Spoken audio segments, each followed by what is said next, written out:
माजलगाव धरणाची दुपारची ताजी आकडेवारी समोर आलेली आहे। दुपारच्या ताज्या आकडेवारीनुसार माजलगाव धरण जे आहे ते एकूण किती टक्के भरलेलं आहे, याचबरोबर या धरणामध्ये आता येणारी पाण्याची आवक सध्या किती क्युसेसने सुरू आहे, याविषयीची सविस्तर माहिती आपण ह्या पुढील व्हिडिओच्या माध्यमातून घेऊया।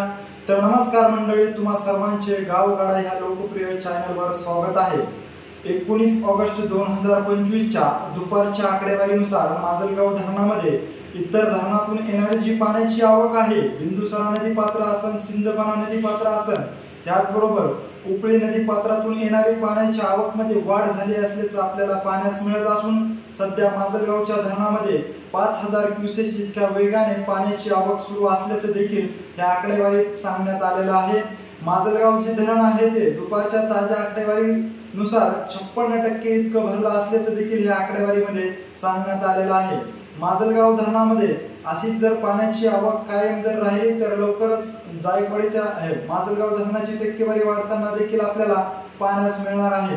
काल जर पाहिलं तर माजलगाव धरण हे 50% पर्यंत पोहोचलेलं होतं, परंतु आज दुपारी आलेल्या आकडेवारीनुसार माजलगाव जे धरण आहे ते 56% पर्यंत पोहोचलं असल्याचं देखील या आकडेवारीमध्ये सांगण्यात आलेलं आहे। माजलगाव धरण क्षेत्रामध्ये पुन्हा एकदा पावसाने हजेरी लावल्यामुळे धरणात येणारी पाण्याच्या आवकमध्ये वाढ होत असल्याचं आपल्याला पाहण्यास मिळत आहे।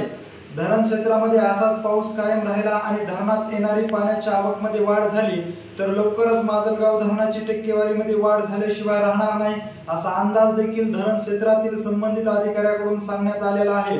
माजलगाव जे धरण आहे ते आलेल्या आकडेवारीनुसार 56% इतकं भरलेलं आहे। या धरणाविषयीची माहिती तुम्हाला जाणून घेण्यासाठी तुम्हाला काय वाटतं ह्याविषयी आम्हाला आमच्या कमेंट बॉक्समध्ये नक्की कळवा। आणि अशीच माहिती जर तुम्हाला वेळोवेळी जाणून घ्यायची असेल आणि तुम्ही अजूनही आमच्या चॅनलला जर सबस्क्राइब केलं नसेल तर नक्की सबस्क्राइब करा। धन्यवाद।